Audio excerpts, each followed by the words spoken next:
Osmanlı saraylarının en meşhur tatlısı olan lokum nasıl yapılır? Türk tatlı kültürü lezzetleri deyince aklımıza ilk sıralarda gelen lokum yaklaşık 400 yıl önce Osmanlı'nın hüküm sürdüğü topraklara ve dünyaya yayılmıştır.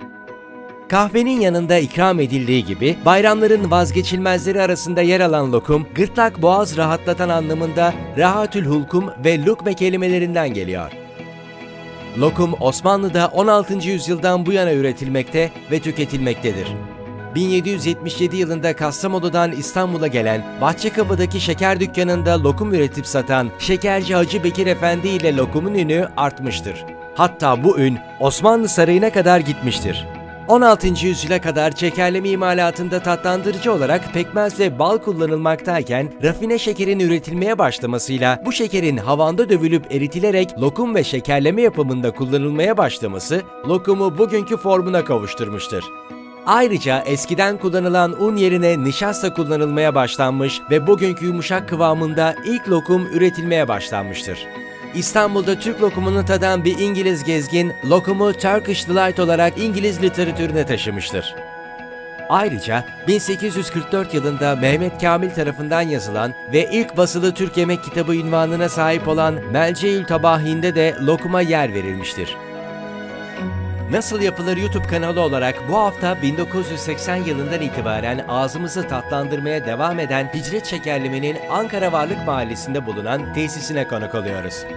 Hicret Şekerleme'nin içerisinde fabrika satış mağazasının da bulunduğu 5000 metrekarelik kapalı alan üzerinde kurulmuş lokum ve şekerleme tesisinde 170'ten fazla lezzet üretilerek siz değerli müşterilerinin beğenisine sunuluyor. Şimdi gelelim bu haftamızın konusuna. Lokum nasıl yapılır? Öncelikle lokum kazanımızı çalıştırıp içine su, nişasta ve şeker koymakla başlıyoruz. Burada su ve şeker oranı olarak 1'e 2 oranı mevcut. Kazanımıza 30 litre su koyuyoruz ve üzerine nişasta ekliyoruz. Su ve nişasta oranlarının hassas olarak ölçülmesi lokumun kıvamı için çok önemli. Daha sonra hazırlanan karışıma su miktarımızın yarısı kadar şeker ekliyoruz. Hicret lokum ve şekerlemede sadece birinci kalite pancar şekeri kullanılıyor. Kullanılan şeker kalitesinin sonuca direkt etki ettiğini belirtmekte fayda var. Tüm bileşenlerimiz eklendikten sonra lokum kazanımızın altını yakıyoruz. Kazanımızın üzerini kapatıyoruz ve kaynamasını bekliyoruz. Lokum kazanımız kaynarken hazırlanan reçetenin lokum kıvamını alması için bir miktar limon tuzunu suyla karıştırarak kaynamaya başlayan kazanımıza döküyoruz. Kaynayıp kıvamı koyulaşmaya başladığında üzerindeki kapağı kaldırıyoruz. Bu işlem lokumun kıvamını almasını kolaylaştırıyor. Bu noktada lokumun kıvamını kontrol etmek için kullanacağımız buzlu suyu hazırlıyoruz. Reçetemiz yaklaşık 1,5-2 saatlik bir kaynamanın ardından istenilen kıvama geliyor.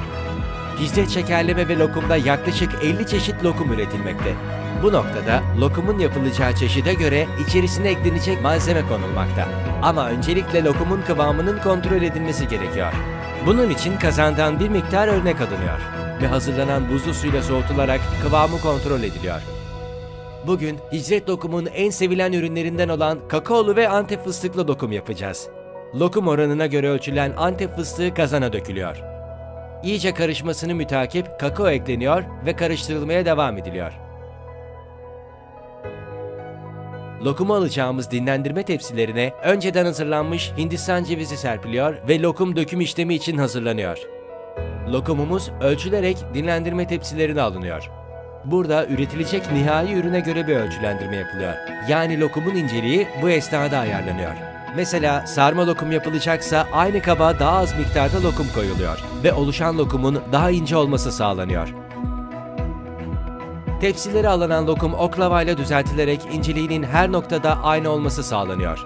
Burada her işlemden önce Hindistan cevizi serpiliyor. Bu sayede lokumun oklavaya yapışmaması sağlanıyor.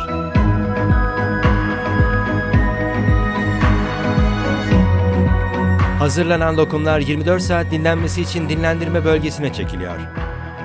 Lokumun kesilerek paketlenmesi aşamasına gelmeden önce faydalarına değinmek istiyoruz. Lokum, bademcik iltihabının azalmasına yardımcı olur.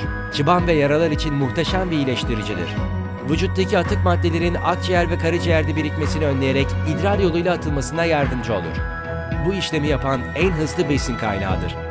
böbrek üstü bezlerini çalıştırarak fonksiyonel performansını artırır. Burada kum ve taş oluşumunu önler. Kristal maddelerin ve ürik asidin artışını azaltır. Bu yüzden böbrek hastalarınca devamlı tüketilmesi önerilmektedir. 24 saat dinlenmiş ve sertleşmiş lokumu tepsisinden ayırarak kesim işlemi için tezgaha alıyoruz. Yine her işlemden önce Hindistan cevizi serpiliyor ve lokumun yapışması engelleniyor. İlk olarak uzun ince dilimler halinde kesilen lokumumuz daha sonra dikey olarak kesilerek porsiyon boyutlarına getiriliyor.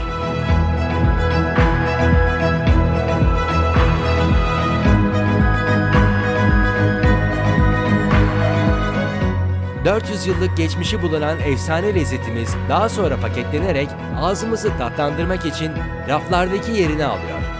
Nasıl Yapılır ekibi olarak hepinize tatlı günler diliyoruz. Afiyet olsun. Videomuzu beğendiyseniz sağ altta bulunan beğen butonuna basarak ekibimize moral verebilir, her hafta yayınladığımız birbirinden ilginç Nasıl Yapılır videolarımızı kaçırmamak için kanalımıza üye olabilir ve sizi bilgilendirmemiz için zili aktif hale getirebilirsiniz. Bir sonraki Nasıl Yapılır videosunda görüşmek üzere.